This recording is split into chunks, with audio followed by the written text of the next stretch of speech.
Here we go. Hey guys, I am so sorry that it took us a while to get on. Erin, I'm just gonna blame it all on her. Her computer it was my fault. I fully take the blame. Her computer was being very mean, especially for being Apple. It's very, very, very mean. Well, for some reason, everybody, thank you. Of course, welcome to Author Chat. We are going to be speaking with Erin Is it Summerill? Mm-hmm. And this is her book series. Yeah. And if you guys cannot ask questions on the actual video, go to YouTube and just tag us with your questions, and I will make sure that she gets them. So I'm not sure why it makes you have a channel to post to chat. It's weird. But thank you guys for waiting. It was horrible, but we are getting started now. Okay, so Erin, what is the giveaway that you're going to be doing today? Okay, so because I'm so prepared for the day, as you can tell, I'm giving away. So I'm going to give away. I love the paperback of Ever the Brave came out recently. It came out right before Once King. So I'm going to give away a paperback of Ever the Brave and a paperback of Once Ever the Hunted, which that's why I'm not prepared because I don't have it. But this is wherever it happens to be. Yes. So I'll be giving away 2 paperbacks that I'll just kind of ship from Amazon, but I'll be sending Once a King from my house, and then I will personalize this to the winner. So I'll do that. Awesome. All right. So to get started, I actually have a separate question. What is that thing above your left shoulder on top of your bookshelf over there? It's like gray or something. What is that? It caught my attention. Oh, no. On the next bookshelf. This one. Yeah. What is that? Oh, okay. You know what? I actually don't know. It's like, the old fishing, like the floats, like the glass fishing floats that they use in like Hawaii and Japan. But okay, so when I live in Hawaii, I found this at an old estate sale, and it's kind of like a I don't know what it is. I think it was a vase, but I think it might have been a lantern. But I have this dream of going to Antiques Roadshow and taking it, and then it's worth like $1 million, and then they'll probably just be like, that was some kid's arts and craft project, and it's worth $5. Is it glass? Yeah, so it's blown. It's like blown glass, but it's blown into this metal. So anyways, I don't know. That's so cool looking. I know. I would. It just kind of caught my attention up there. I'm like, what is that? I think it's fascinating. So that's so cool. Anyhow, in my mind, it's worth $1 million. At least you cross your fingers and you hope so. At least, I mean, at the bottom line, at least they would be able to tell you what it is. I know. All right. So where are you joining us today from? Okay. I live in Utah right now. I moved to Utah, 10 years ago. 10 years ago. But I try to go back home to Hawaii a lot. But yes, I'm here for the time being. So I'm guessing lots and lots of snow. Yeah.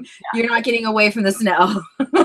I know. I really, really would like to move when it's the winter time. Every year, I think, about moving. I'll spend lots of time online looking at jobs in Hawaii. But I miss the snow. I'm from Ohio originally, and we live in Florida now. Yeah, we live in Florida now, and I miss the snow.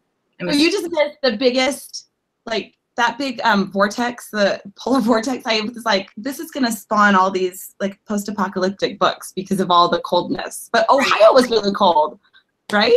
Yeah. Oh yeah. So, wait, did my video just cut out? No, it popped off and then back on. I'm thinking the latency might be a little much. This pulls a lot of data from your internet, and I forgot to state don't use Wi-Fi unless you absolutely have to. And I didn't think about that, but I can still hear you. So all right, I will. I'm sending a text to my kids to get off the internet. That's what I did. This is my bedroom, so it's like I tell everybody out there, it's like, okay, I'm doing a show. Everybody has to be completely quiet. Send the kids to the park. If you want to fight, you got to go outside, away from the house. How many kids do you have? I have 2. I have an 8-year-old and a 14-year-old. Oh, what? Oh yeah. You're young. I'm old. I'm so old. I'm surprised you don't know that. They both review for me. They both have their stuff all over. I think Annalise has probably liked all your stuff. Hers is under Andrew's. No, I was just saying, I didn't think that your 14-year-old was your child. Yeah. Yeah, she's mine. Oh, they're both mine. I love that they're readers. Oh, yeah. Yeah, Annalise got one from Imprint Read. She was over here giggling her booty off. Oh, yeah? What's been her favorite book so far? The Everywhere series? The Everywhere series from, I think it's Jacqueline West. Her teacher brought it to school and she was addicted. Huh. And then what about your 8-year-old? That was the 8-year-old. Oh, sorry. I did it backwards. Okay. So the 14-year-old, I think the last thing that she read that she really, really loved was Tell Me 3 Things from Julie. I love Julie. Yeah. Whatever her last name happens to be. I have that one. I loved that book too. Right? Like that book I got as an ARC and then did my review, and then the publisher came back and said, "Hey, do you want to be on the tour for this?" And I'm like, yes. That gives me the opportunity to that I can just go read and I can reread it again because that book was amazing. I love her stuff. So good. I'm hoping they make it into a Netflix. That'd be nice. That'd be great. Everybody's doing Netflix nowadays. I know. But so she likes contemporary, your 14-year-old? She is addicted to contemporary. She does not do a lot of fantasy at all. Really? Yeah. That's so funny. It's like I'm the opposite. I'm hit or miss on the contemporaries, and I really love all the fantasy books. I know. I really, really love fantasy books. So I tend to, I will read a contemporary. I try to read one to every 5 fantasies I read. I'll read a contemporary just to change it up. It's because we're old and we want to get out of our lives. All right. Well, anyway, again, everybody, thank you for coming to Author Chat, and we're going to get in with the questions now. So, of course, to start off, tell us who you are and what your series is about. Okay, so I'm Erin Summerill, and my series starts with, visuals, here we go.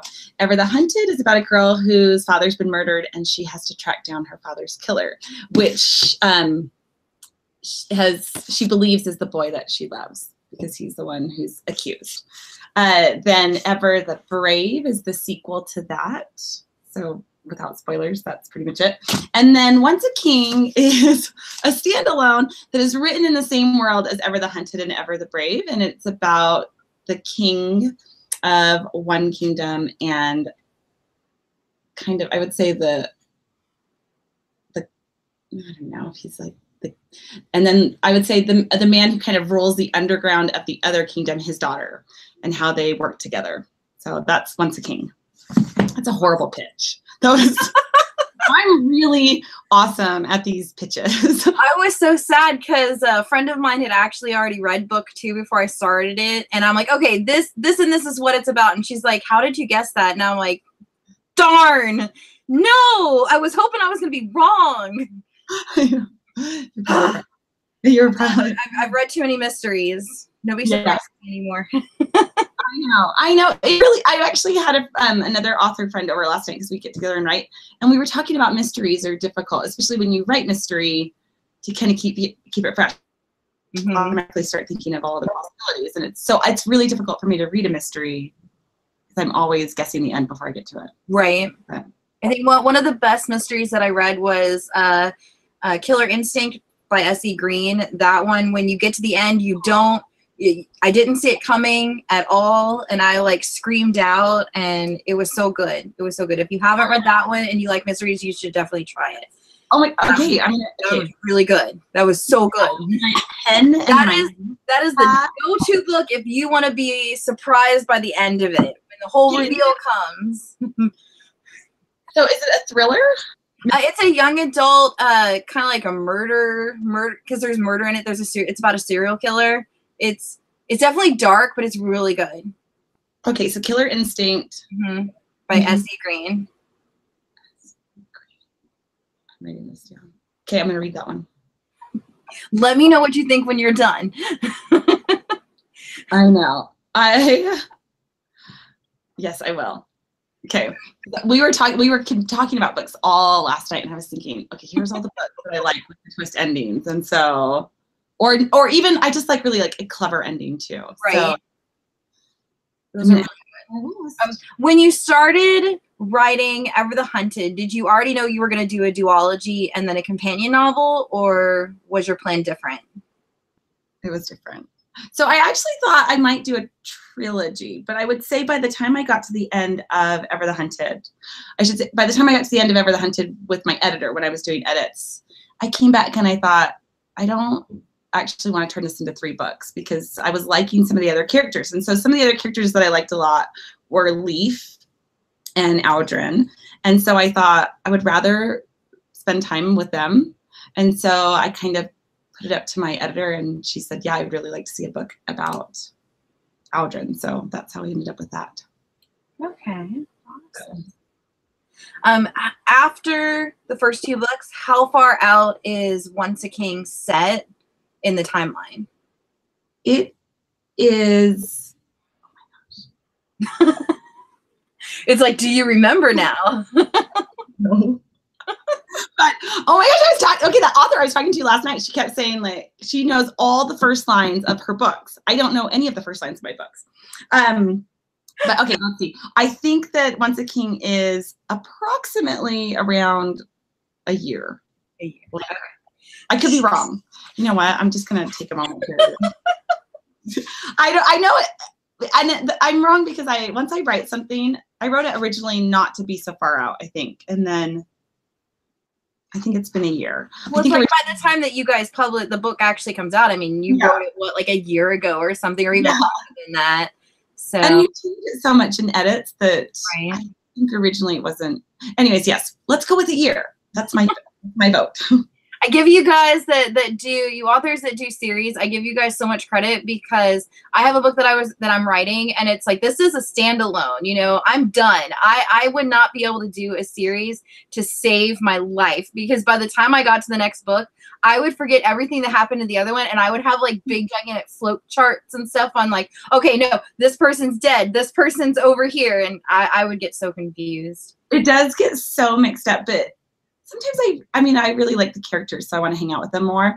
Or it could be while I'm writing it, then I'm really lazy. I think, I've made this big mess with this plot line, and I don't want to have to solve it right now, so now it's a series.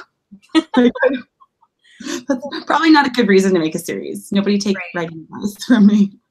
Let's see. So one of the things while I was rereading Ever the Hunted, I said that one of my favorite characters was Anat, is like how you pronounce her name, Anat. Was she based off of anybody, and where did you get the idea for her treehouse? Okay. When I was growing up, my family, we'd come from Hawaii. We would rent a car, and then we'd go on a road trip because my dad wanted us to see the mainland. So I fell in love with the redwoods, and there's a tree that you can drive through in the redwoods. And I remember growing up through that. So I love that. So that actually, I wanted to write a book where someone has to kind of go through a tree, and then everything there just kind of came out of the redwoods. And that was really inspired by my own grandma, who is very, I would say, spry and quirky and kind of gruff at the same time. So she was a little bit of the inspiration, but I'm glad that people like it. I feel like a lot of people seem to resonate with Anat, or they like her quirkiness. So that's good. I love her so much. Thank you. I'm gonna drink my Coke. I needed a big frosty Coke Zero after all my computer problems today. That's what my oldest had to switch to. She was not happy to start because she was diagnosed with diabetes 2 years ago. Well, a year ago. Yeah, it's been about a year. So she had to go to all the diet soda, and she's like, Mom, this is disgusting. But she likes the Coke Zero. Huge life change. How has she been with? She's actually been doing really good. She's got another appointment coming up the middle of this month where we're going to start talking about putting her on the pump. So no more needles for a while. It is definitely a change. She's a trooper though. She's done so good with it. And I'm like, I hate needles, and I'm covered in tattoos, and I would be on the floor curled up in a little ball and crying. I know, you have to check How often does she check her blood sugar levels? So she's still in her honeymoon series. Her honeymoon phase. She does it about 4 or 5 times a day, depending. Yeah. And then she's an artist, so she's constantly drawing, and I'm just like, how do her fingers not constantly hurt? It's crazy. I feel for her. Right. All right. In Ever the Brave, why did you decide to make it multiple points of view? These are great questions. Most of these questions I came up with in the middle of the night and typed them up on my phone. Okay. When I was, so really I came back from writing Ever the Hunted, and I was talking with my editor, and she said, okay, you need to start Ever the Brave. And because I changed the trajectory of this series, then I realized I needed to move it a little bit quicker. And so I had to split up Britta and Cohen. So they had to be in different locations, and in order, and because what he's doing is integral to the plot line, I felt like, well, I need to write these 2 different characters in. And so I was going to stick to just those 2. And then my first draft was actually just those 2, but there was a lot we were missing out on. And so I thought, you know what? I think we need to write Aldrin. And then he became like the shining star of the book because he was the character I liked the most. So that's actually why I ended up doing Once a King. He was, because I had really liked him and Leaf, but I ended up going with Aldrin's book. That's how it ended up. I don't know. I think that some authors go in with a plan to write multiple points of view, but I don't know. That just happened, that one. But when I went to Once a King, I had a plan. Like I knew that I was going to do alternating points of view between the 2 characters. But Ever the Brave with the 3 points of view just kind of happened organically. Do you wish that you could go back and do Ever the Hunted in multiple points of view now? There's a lot of things I wish I don't, yeah, yeah, actually, I think I would put in more of Cohen's point of view, because he can be, some people really like him and some people don't, which is great because I purposely crafted this character that was very flawed in an annoying way sometimes. No, I was good. I mean, yes. So yeah, I think that would be good. Well, I think you already answered this one. Why did you choose to write Lyra and King? Is Aldrin? Aldrin. It's kind of like, it rhymes with cow. It's like the AO sound makes the owl sound. So Aldrin. And Once a King, and if you could write another story with 2 other characters, who would you choose and why? And they can be dead or alive. Okay, I really want to write a story with Leaf, which I know some people call him Leaf, but whatever you call him is fine. I want to write his story, and there is a line in Once a King about a certain pirate named Song, and so I actually have mapped out their book if I ever get around to writing it. It would be about Leaf and a pirate. So I have a thing for pirates. Who doesn't like pirates? Right? I know. Pirates are awesome. I know. Let's see. What is one title that you can't wait to get your hands on this year? I have so many. Okay, I'm really excited about Robin Lefever's The Courting Darkness. Oh, I have that. I'm actually it's like I'm actually rereading Grave Mercy right now. Okay, I love those books so much. I love them. Okay, I'm excited about that one. I am also excited about, let's see. Oh my gosh, there's one by an author named Catherine. It's a debut, and I just heard about it, and I looked up the book, and okay, I'm gonna look it up really quick so I can tell you. Her name is Catherine, because the book sounds so good. And maybe, I can't remember. Now I can't even find who, well, never mind. Nobody gets to read that book. Okay, so.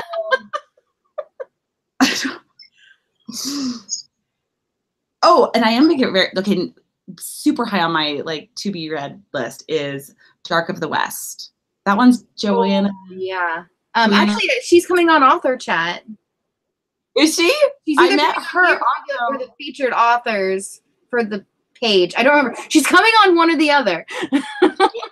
Get her arc. I think we should have an arc exchange. I really want. I heard about hers, and I had met her at a conference that I spoke at in Kentucky, and she was there. We were on a panel together, and her book sounds so good. I was just super excited. Okay, there's another. What else am I wanting? See, as soon as we talk about this and we're done, I'll come up with all these books, and then I will email you my list of here's all the books I want. Oh, I am excited for the next Neil Shusterman after Thunderhead. What is so he wrote Scythe and Thunderhead. Did you read those? Yes, I did. I love those books. I think they're intense. Oh, okay. I just finished The Crow Prince, which is that was really good. I think it's underneath my computer. And I'm gonna read The Wicked King.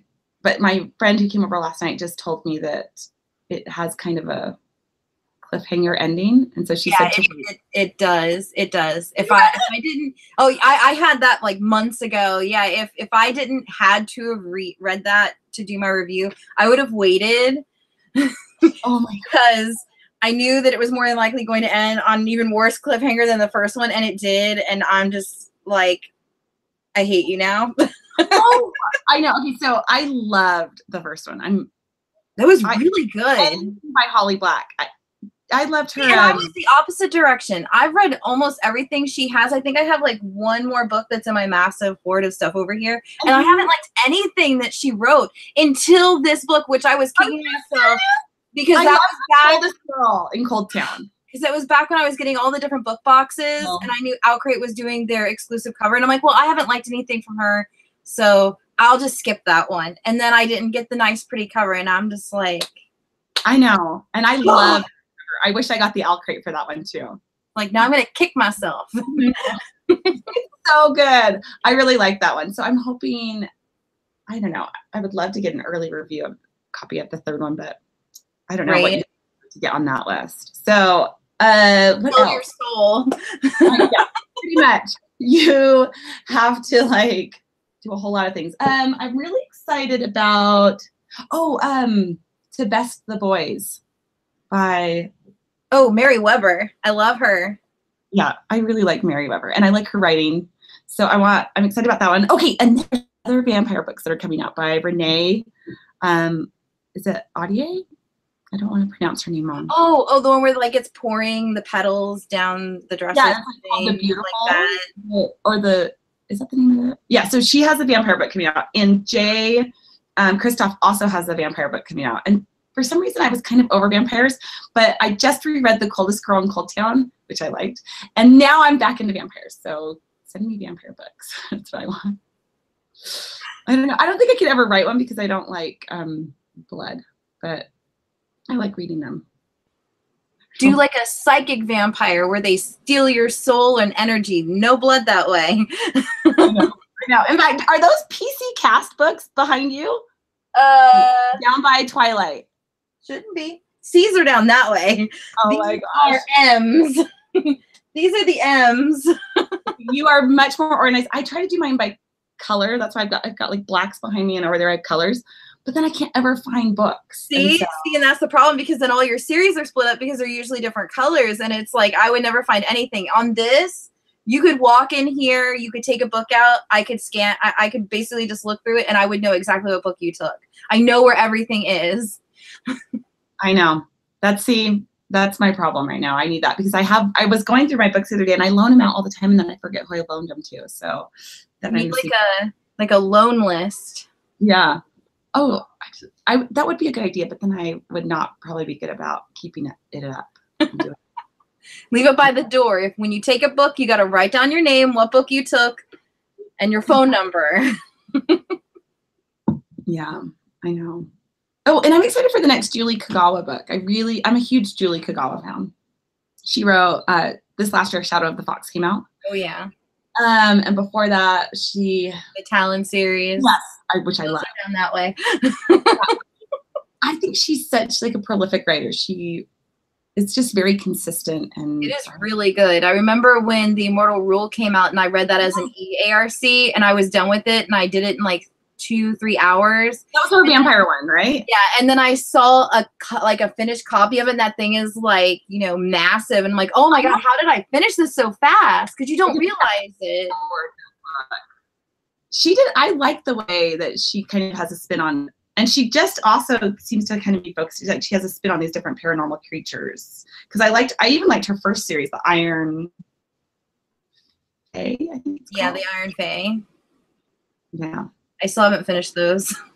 Oh, and I'm super excited about Kaylin Josephson's, is that how you say your last name? The Stormcrow. I think that sounds interesting. Oh, I have that one for review. I think I like the cover. I love the cover to that. It's so gorgeous. I think it has a really interesting premise, so we will see. I'm excited about that, and you know, I wish I could just read all day long and not do anything else. That's what I do. You know, but I need to write something at some point. That's all I do. Sit around and read all day. You have the best job. It's awesome. As long as the house is quiet. How far do you read when it's a book that you're not getting into it, or you can't connect with the main character? Like, how far do you go?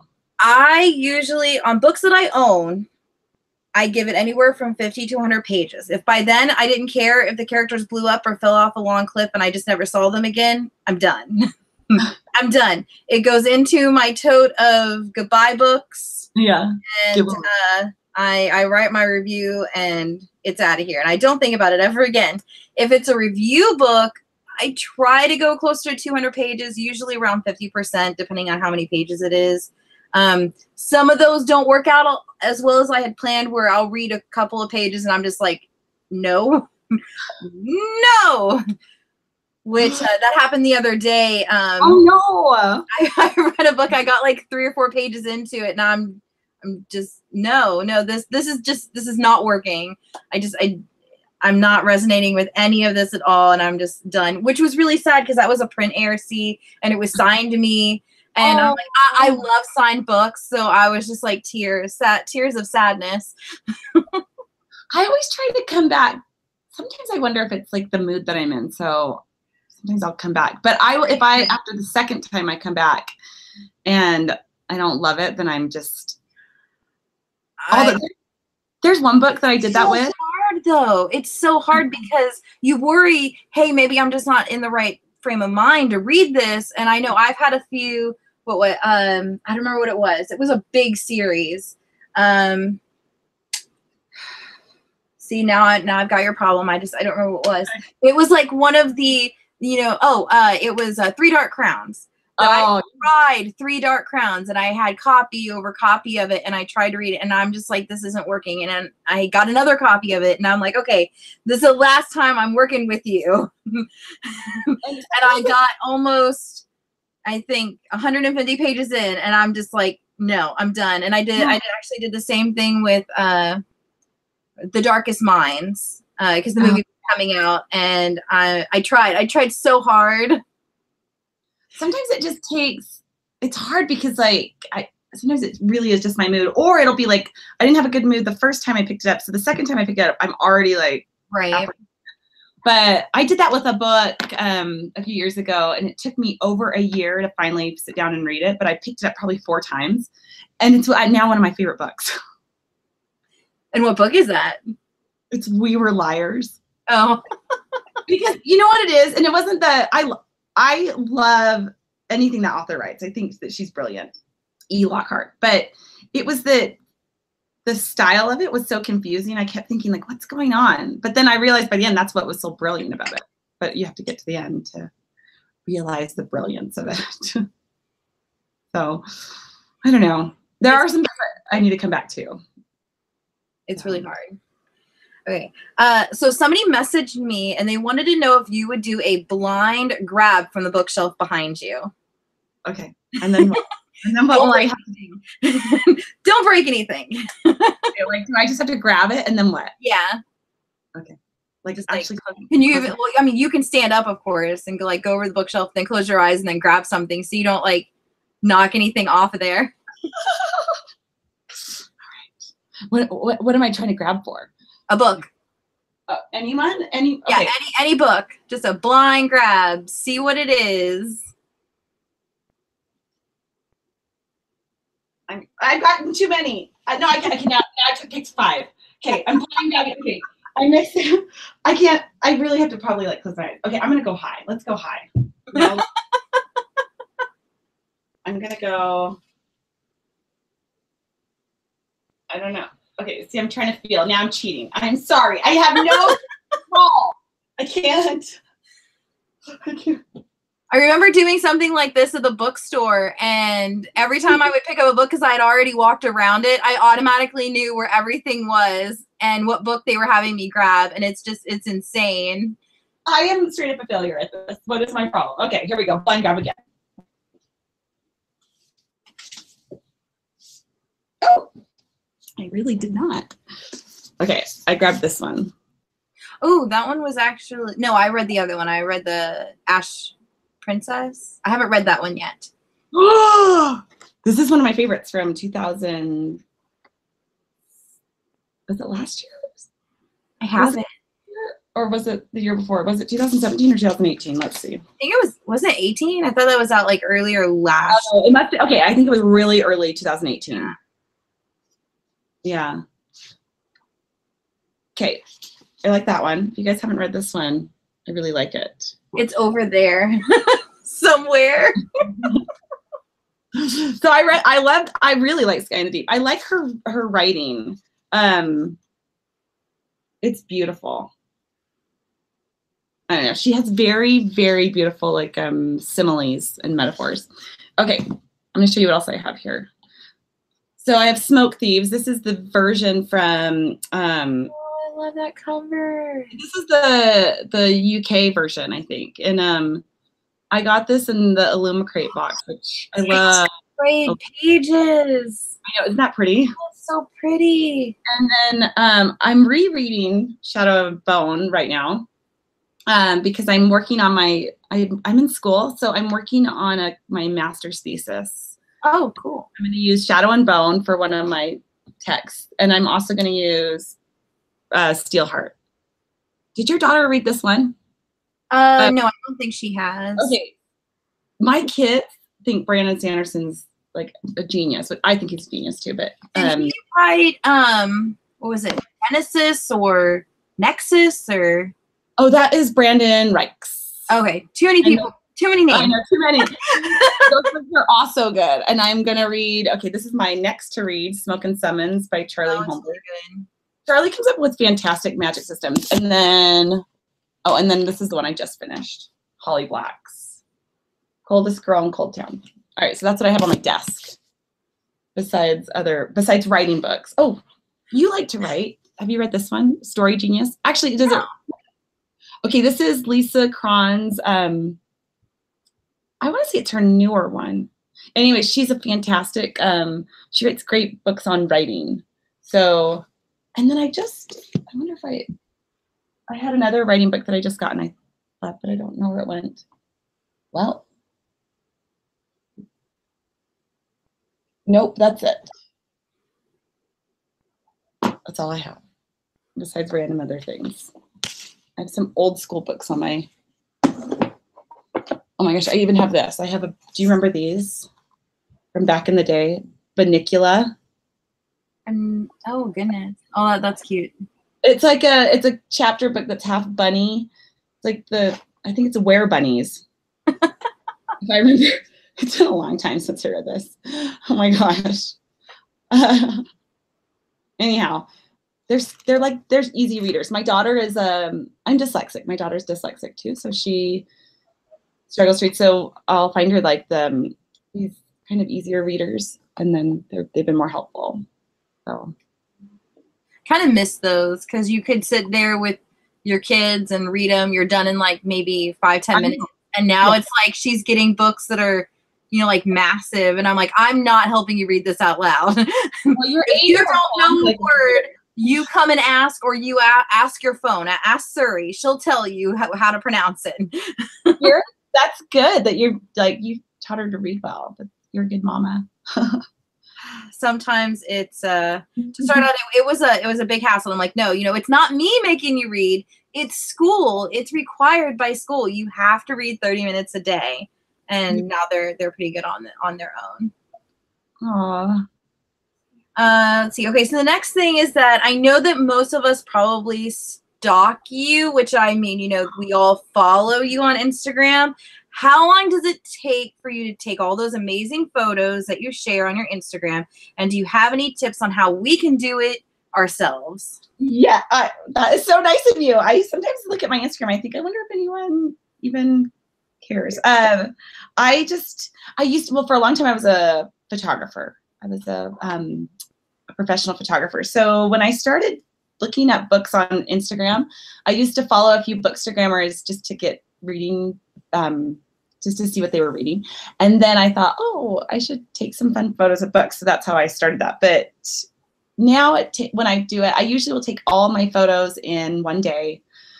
It takes maybe an hour or two. And then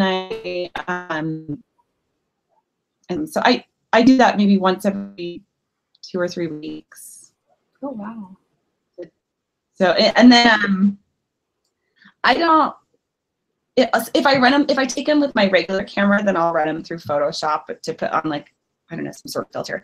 If I just do them with my phone, then I downloaded this app called, let's see, I'm gonna look it up right now. Got my phone. It's called Afterlight. Sometimes I'll use that one. And the ones with my phone, I just do like the day of. So yesterday I took a photo of, if I'm in the photo, I've set up the camera, or I'll have my son, I'll set up the camera and he'll just push the button. But if I'm not in the photo, then a lot of times I'll just use my phone. Okay, but the biggest trick to taking great photos is to okay, so see right now, I've got my bookshelf behind me. Opposite me is the window. So if I was taking a photo, I would turn my back to the window like this, and I would take a photo of whatever the window's facing, because that's going to be your best light. But a lot of people will do what's called cross light, where like the window, let's say my window's here, and then I'll take a picture of something right in front of me, but then that thing is getting light and shadow on one side. And so it doesn't look as smooth. So even light smooths things out. So if you want it to look smoother, take it with the light to your back. If you want it to look more contrasty, then take it with the light coming from one angle and the shadow on the other. Does that make sense? Yeah, that makes sense, actually. I'm just thinking to myself, like, I'm in like a room of dark gloom and doom. I have no light in here.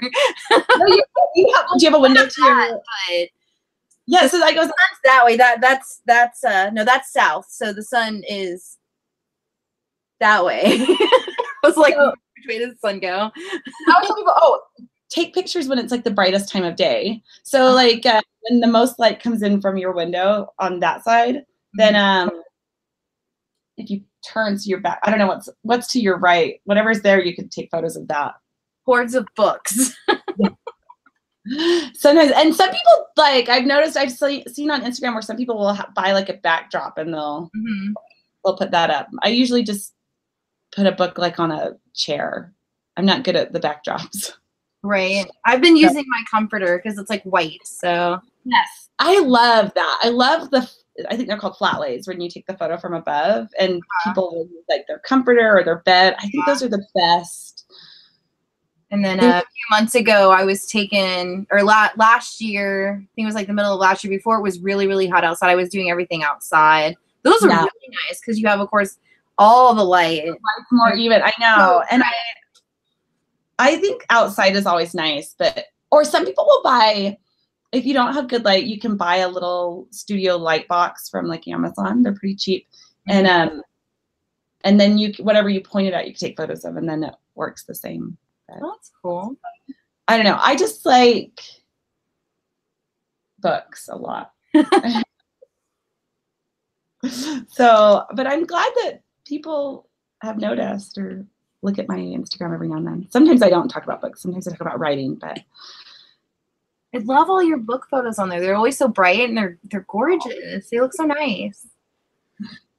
Okay, so if the world was ending and you had to pick one book to read over and over, what would it be?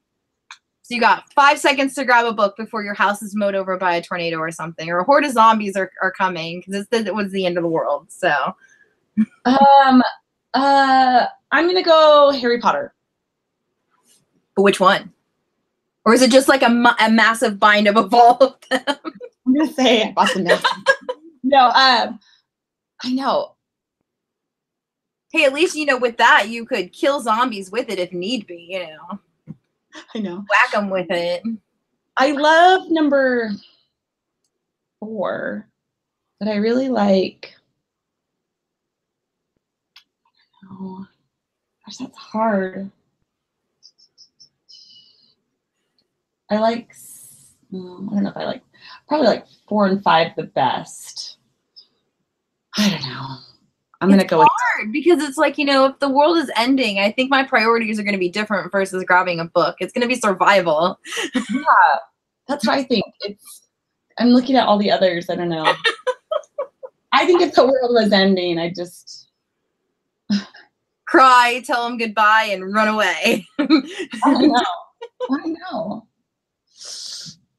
I just probably light them up and use them for keep warm. Right. There you go. Will we see anything new from you this year?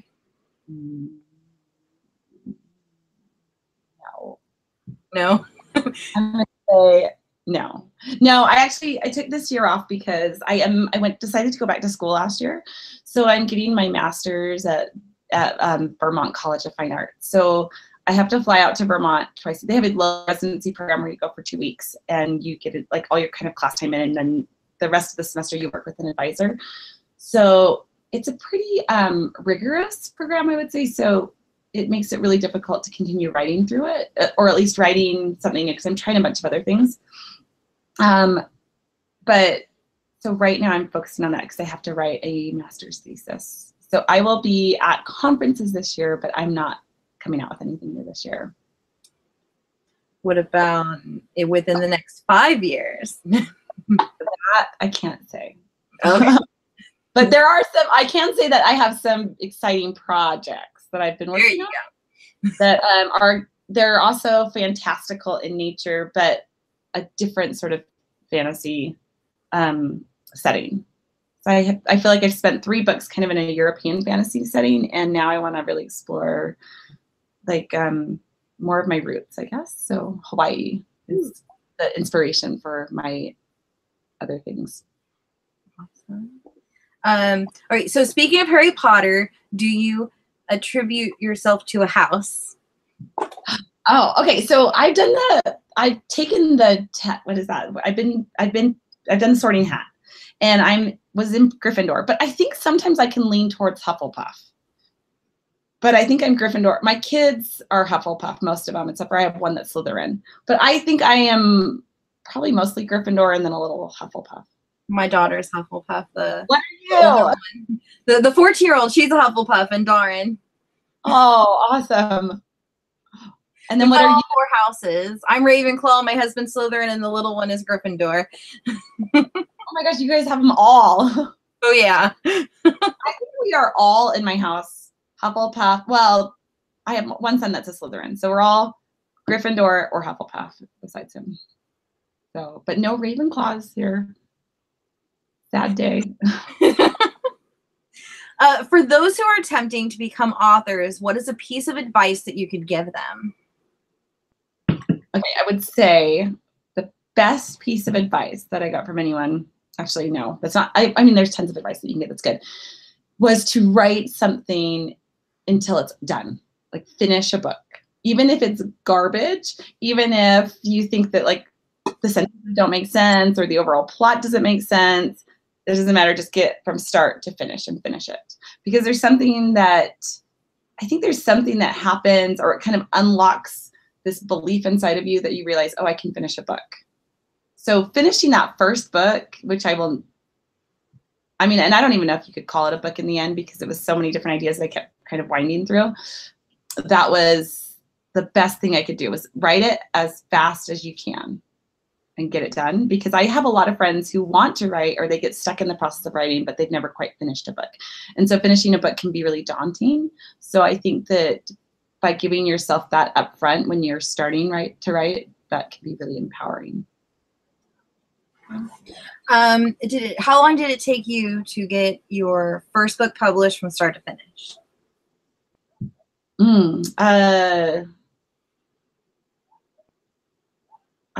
Let me think. Oh my gosh. Well, I started writing over 10 years ago. Let's see, I started writing, I was still in Hawaii. I was teaching high school in Hawaii. So that was like, I don't know, 12, 13 years ago. So I wrote, I want to say 8 books before Ever the Hunted. Not good books, like just 8 books. Let's make a distinction here. And then with Ever the Hunted, I wrote it and revised it. And I think I wrote it in the course of 6 months. And then I took another 6 months to revise it. And then I queried, and it took 4 months to find an agent. And then it sold pretty quickly. So I would say it's about 1.5 years on Ever the Hunted. From writing it, from the first day I wrote it to actually to coming out would be 3.5 years. Oh, wow. Yeah. Because it always takes, like, you know, when you get your book contract, it takes like 2 years for the most. That's pretty average for them to publish the book. Mm-hmm. So from when I signed the book contract, or when they offered to buy the book to when it came out, was 23 months. So you don't think it takes that long? It takes a long time. I know. I think that people don't realize. I mean, sometimes they'll push a book through faster, but just to go through the different rounds of, if your editor reads it, then she writes notes and gives it back to you, then you have revision time with it, then you give it back to them, then they read it, then you do another round of revision, and then they have to send it to copy editors. So everyone needs time with it. So that's what takes so long. And then even then, I mean, there's always mistakes in printed books. You know? Your older titles that never got published, those poor 8 stories, do you ever think of going back and revising them? And even if you never get them published, maybe posting them to Wattpad? You know, actually, I don't know if I'm brave enough to post something to Wattpad. I think I am really impressed with people who do. There's 2 that I've thought about going back to. One that I've rewritten the whole book. I've written it 3 times in a row from start to finish. So I wrote it once, something wasn't working. I decided to put it in a whole new setting. I reimagined the same characters in a different setting, wrote it again. It didn't work. Then I did that another time, and I wrote it again. So I've written it 3 times, and it's still not working. This is probably why I like, oh my gosh, what is the name of that book? Okay, I'm gonna look up there and see if I can see it. There's a book that I love, and I can't remember the name because, never mind. Nobody's gonna ever know what book it is. But so the book that I wrote 3 times was the basic premise was. Did you ever watch the TV show Alias? Yeah. Okay, so it was like Alias in like the YA world. So it was about a girl who is a spy for like a black ops mission. So that was that book. I don't know what will ever happen with it, or if anything ever will happen. Anyhow, and then the other book that I wrote that I really liked was kind of a cheeky, like paranormal book about witches. Ooh. And that one was fun. And so I actually never thought about coming back to that one until just recently. And I thought I had an idea for how to spin it. And so I might go back to that just for fun. Sometimes it's like a writing exercise to try something new. Well, even if that one never gets published, if nothing happens to it, email it to me. I want to read it. Witches are my thing. I've been pagan for over 20 years. So anything that that's witch oriented. I love it. I love it so much. I think it's fascinating. I remember when I wrote it, I did a lot of research on there's a lot of different cultures surrounding I want to say witchcraft. It's fascinating. So, but I thought it would be fun, kind of like a cheeky take on paranormal beings and how they could kind of play in with the world. So there's warlocks and wizards and witches and demons. So I don't know if that all kind of fits together, but now I really want to read it. You remember that TV show? This is what inspired it. Was that TV show Charmed? Okay. Which I loved. But so I don't know. One day maybe I'll come back to that one. I loved that one. Out of the 3 books that you have published, were any of them easier or harder to write? I think each one got harder just because once there's kind of this pressure, like a book comes out and then you're like, oh, my first book's out. People are like, I need it to be at that same level or better. And so there's a lot of pressure to put out and to write with it the same level of writing that your first book was. So I think each one became harder, but some things became harder and some things became easier. So I would say the line by line maybe became easier, but it was harder to, sometimes it's harder to sit down and do the work because you know how long it takes. It's like running marathons. I can't imagine that someone, okay, there probably are people who are like, yeah, I want to run a marathon today. Not me. So sometimes it's difficult to sit down and do all the work required to write a book and edit a book. But should I tell you which one's my favorite? I'm probably not supposed to do that. I do have a favorite though. So which one's your favorite?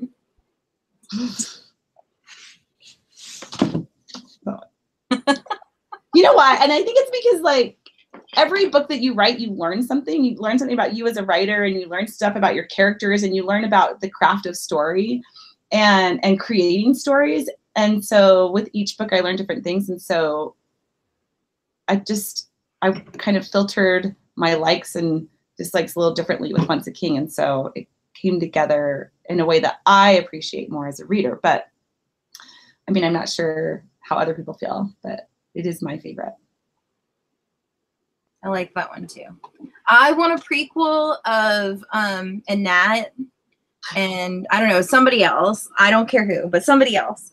And maybe, I don't know, her and the Arch Trader or something. She has to have a little bit or something, So that's what I want. He certainly has a history. I'll tell you that. Because sometimes a lot of what I'm writing, I've written hundreds of pages that aren't on the page. I've written so much to kind of know what happens in the world. That's another thing. I think for Once a King, I spent more time figuring out all the players. And so I knew there's so many more characters in Once a King. So I needed to know exactly what happens in their lives. Mm-hmm. And so in my mind, there's great stories, but then I think maybe people don't even know how awesome. I know. There's the Queen from the Plovian Isles, and her story is amazing. But there you go. Well, you could always do maybe a novella. I know. I have thought about that. I'm not really. I don't know how to write short. I've seen some pretty long novellas. Yeah. They have 200 to 300 pages, and they consider it a novella. Yeah. I'm like, that's a book. That's not a novella. That's just a book. Yeah. That would be fun. What do you like to write? The one that I have gotten the furthest with, which I think it's close to 30,000 words. Wow, good job. Is, a post-apocalyptic story where these demon creatures come in and basically devastate the world. It's kind of like what I've been told, that it's like anti-religious, because you can't pray anymore. If you're a normal person and you pray, it calls these creatures and they kill you and anybody else around you. And there's one group of small kids who are free from this, and they become the warriors of their world.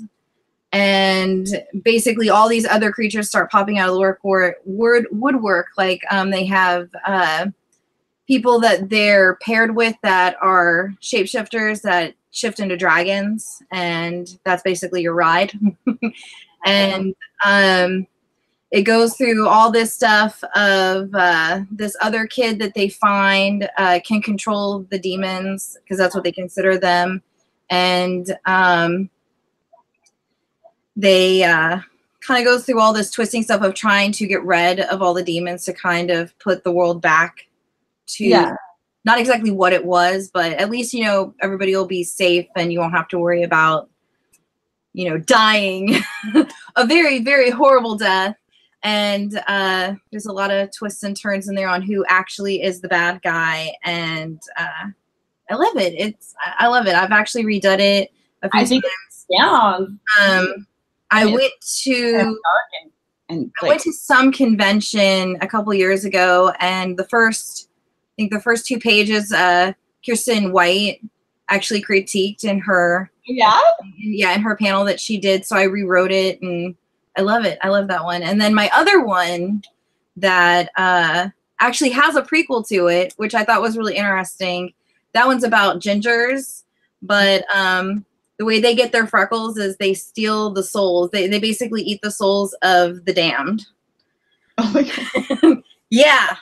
And that's got, I actually sat down, I think 2 or 3 months ago, and wrote like this little thing of their like legend, of their lore. And I think the witchcraft part of my life really came in handy with that, because, you know, reading over time, you read spells and stuff in other books and stuff. So the rhymey stuff kind of takes over. Yeah, that's cool. I think you need to write a witch book. Right? Yeah, like, that would be amazing. Right. Have you thought about that? I don't even know where I would start with something like that. Sometimes it's really hard to write something that's close to home, like, or that's something, you know. I remember I was talking to another author once. She kept telling me to write some books that involved photography, because I was a professional photographer for a long time, and I don't know, like, I can't do it. But I mean, you really should do a witch book. I said I need to take my file of books that I've started and just like go give it to an author and like, here you go. I'll tell you what happens and everything. And I need like a ghostwriter. I'll tell you what happens and you can take your spin on it and we'll go from there. Yeah. But seriously, that's awesome. I do actually have one called The Witches of Time, where I don't know how many words I have on that one, but that starts out with a family of witches, and they are watching TV and they're watching a news broadcast, and they have passed a law that now religion is basically illegal, and all the witches are, if you have magic, not really religion, it's just magic, you know, is now illegal. And so everybody in hiding, they found a way to detect you if you have powers. And like one of the first people to die on the news broadcast is the broadcaster, that he has latent powers and he's just gone. So within like the first 20 minutes, like there's everywhere. No, like you get murdered. Like the military have come in and they are taking you out if you're on their radar type thing. It's have you written this? But then it has the girl that it is in her point of view. They're trying to escape, and she goes back trying to save her family because they're in the woods, and the military people come in, and she's like between her family on one side and the military on the other, and she just disappears. And she's now shoved 1,000 years into the future, where now this law has been going for like forever. If you escaped, of course, you're in hiding, and she's trying to find a way to get back because she didn't know that she could travel in time. And it just kind of goes on from there, where she finds out, oh, she needs to go to the past, not the future, and all this stuff. So to save her family. Okay, and have you written this one? Yeah. Hey, this one sounds amazing. What it's called The Witches of Time. It's buried somewhere on my pages. Do you have it up on Wattpad? No. It's not completely finished. I don't even know how much is done of that one. I've got so much stuff. I have like a folder that probably has over 60 stories on it, and they're in all different stages of being done, because it's like I'll get an idea, and then I'll sit down and write for a few hours, and then something else will happen. Of course, kids and all of that stuff. So then I'll go do something else. Let's see. The other one with the demons and stuff, that one's called the Academy of Salt and Silver. I just love that name. Yeah, that's an amazing name. Hold on to that and don't tell anyone else. Like it's mine. You can't have it. I did read Angel Fall by no. Oh my gosh, I forgot her name. Susan E. Did you ever read that one, Angel Fall? I don't. That sounds so familiar. It would be a good comp title. So if you ever finish yours and you're like, you decide to query it. It's like, that sounds really, really familiar. Yeah, I like that one too. But I like post-apocalyptic books. I'm really drawn to them. I tend to read a lot of them. I've tried to write one once and it ended up making its way into it, like it became a steampunk suddenly. So I've thought about trying it again, because I mean, Neil Shusterman, all of his post-apocalyptic ones are, or futuristic or dystopic. I really am drawn to that, but I don't know if I'll ever go back and try that.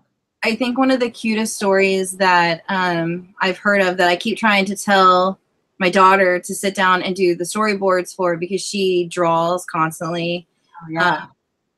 Her stuff is all over Instagram, but she had a story for a ghost cat called Felix, and it's Felix the Ghost Cat, and he's a ghost. And I'm like, this would be the most adorable children's book ever. You should do a graphic novel. Right.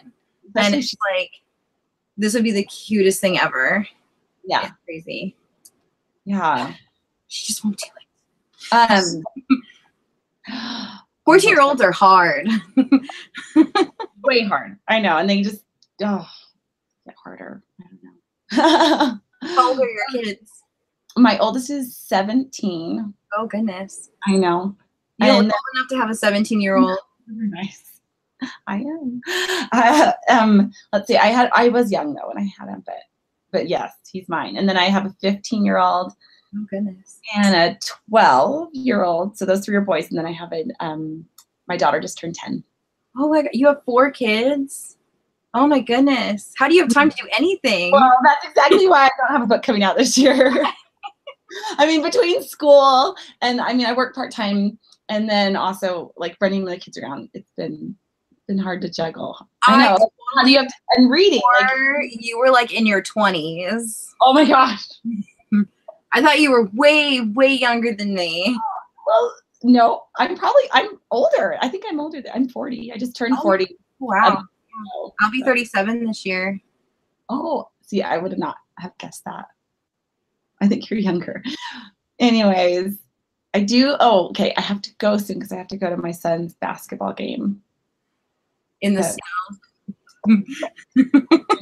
It's so cold. I actually have to say, usually I'm always like just so frustrated because it gets so cold in Utah. But when I saw the weather report for like the Midwest with Chicago and how cold it's been, then I was like, Utah's not so bad. I know. I was watching all the, like, I get stuck on YouTube. I'll watch all the YouTube videos where people are like throwing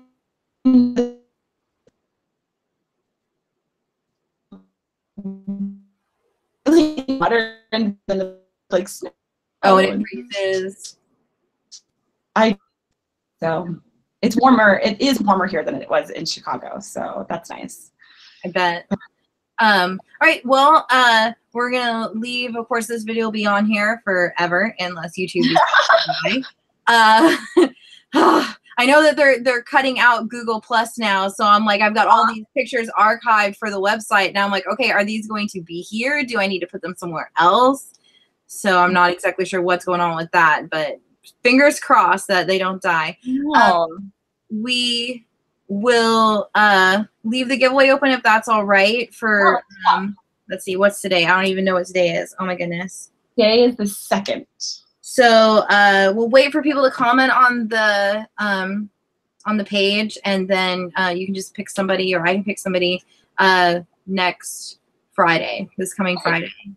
That sounds good. And then that's awesome. Then I will send, to make sure that I'll just need their mailing address, and if they want the Once a King personalized. So I'll send the 2 paperbacks through Amazon. Did I ever meet you in person? I think we did when I came to Florida. Because I have my copy of this is signed, or maybe it's not. Is it signed? I thought it was signed. Maybe it's uppercase. Let me see. That one's not signed. I thought it was. This one? Maybe it's my ARC. Okay, no, this one has a book plate in it. But I think I have the ARC of Ever the Hunted that's signed. Okay, so I went to Florida. You're in Florida, right? Yeah. Oh my gosh, I wish I was. I know ALA was here. So I went to ALA in 2000. I think 16. I think it was the same year it came out, because Ever the Hunted came out at the end of the year. And I went there. And then we also got to go to Chicago for BA and BookCon. So I wonder, I bet we met. Wouldn't that be funny? Years ago, something like that. Oh, wouldn't that be funny? Well, if I ever get that picture somewhere on my computer from it, if possible. If I can find it. You never know. Well, thank you so much for coming on. It was so nice to talk with you. Thank you. It was fun. Let me know who wins, and if you ever want to talk writing. I like the sound of your books. So, and I like your books. Those were really good. I was so excited that I got to read Ever the Hunted because I hadn't had a chance to read the last 2. So, oh gosh, that's awesome. Thank you for reading them. So. Thank you for coming on. Okay, now how do I do this? You can just click the little phone hang up thing. There's a phone? Oh, wait, I see it. Okay. You're never going to want to talk to me again. You're like, that girl does not know how to use computers, and it's true. I don't. All right. It's so hard sometimes. It's so great talking to you. Thank you so much. Bye. Bye. Well, thank you guys for watching, and sorry for the technical difficulties. In the future, I'm going to have authors do like a test run, so this hopefully doesn't happen again. Of course, the giveaway for the 2 paperbacks for the book 1 and book 2, and then the hardback of book 3, all you have to do is just comment to this video with a question, and then we'll have Erin come back and answer all you guys' questions, and then we will pick a winner for that. And then make sure that, if I can get this out of here now, I shoved it over here. Make sure to come back this coming Saturday on the 9th at 1 p.m. EST. We are going to be talking to Heather Demetros. I hope that is how you pronounce her last name, for the book that she both authored for and edited for Dear Heartbreak. And this is actually the giveaway copy. And this was such a good book. It is nothing but letters from teens when she did a call out for it. And then a slew of different YA authors replying to those teens' letters. And I thought that was such an ingenious idea. This is definitely a book you're going to want to have tissues to read. I don't really do anthologies all that much, but this was really good because it's more nonfiction. It's not really something that, there's just a normal story. It's a whole bunch of little letters about these authors' lives and what they've gone through with the darker side of love. And it was really good. So definitely, oh my goodness, definitely something to check out. I mean, it's February, definitely something to check out. And that is the last author that we have for this month. We do have 2 open spaces for the last 2 weeks of this month. So if there is an author that you want to have them come on, if they have the time, just send them my way at Cross Review, of course, of all social media. And there's a link to the author chat description of everything that this entails on the website. So just send all that to them and tell them that, hey, we want you on author chat. And hopefully they come on. You guys can check out a few of the other authors that will be coming on the site by going to that link. Just go to crossreviews.com and click where it says author chat. and then it will give you a list down at the bottom of who is coming on. This year we have a bunch of different people. We have Stephanie Kate Stockham coming on for Love a la Mode in March. Brenda Drake, Lori Force, of course, one of my personal favorite authors. She wrote the Black Witch trilogy, or what is it, the Black Witch Chronicles. I cannot wait to have a very in-depth conversation about those books because they are just amazing. And then we also have Rosalind Eves, who wrote Blood Rose Rebellion, Katie Danielle of the House Children, Emily R. King, which of course is another one of my favorite authors, who wrote The 100th Queen. And then to round out the year so far in July, we have Heather Faust, who wrote Even the Darkest Stars.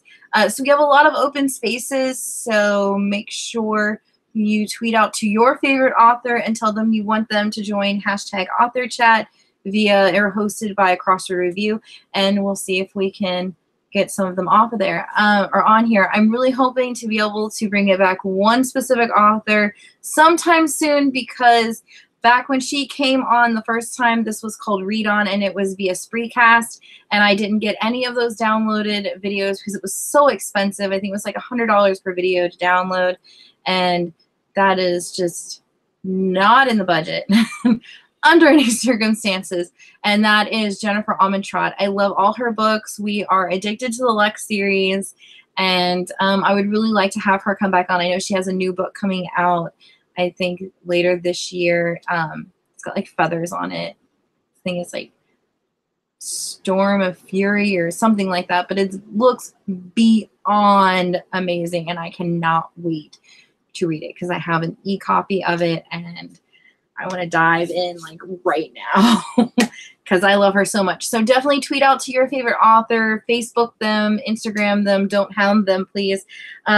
You can do some light stalking. You know that I think they're usually used to that one. But definitely tweet out to your favorite authors on who you want to come on, and hopefully they will. So that is everything for today. I hope you guys have enjoyed this video. Thanks again for dealing with the hiccup, and I am out of here. I'm gonna go read Grave Mercy so I can get on to the next book, so I can get into Courting Darkness. One other update I wanted to let you guys know, of course, the featured author of the month is now posting to the physical Facebook page. This month we have Debbie Zakin on there for Colliding Skies. There's a whole bunch of other people coming on. You can find that link on there as well, and on the site for that. And the physical book group that everybody was on is now called Read More Book Club, and we are having themed months on what we're reading, and this month is courting, actually. So you can take that and spend it however you want, and there's a giveaway connected to it if you read something that is part of that theme. And I'm going to stop babbling now and get out of here. I hope you guys enjoy these books as much as I have and enjoy talking with Erin. And I am officially out of here. I will catch you guys later. I'm going to go grab some lunch. Bye, guys.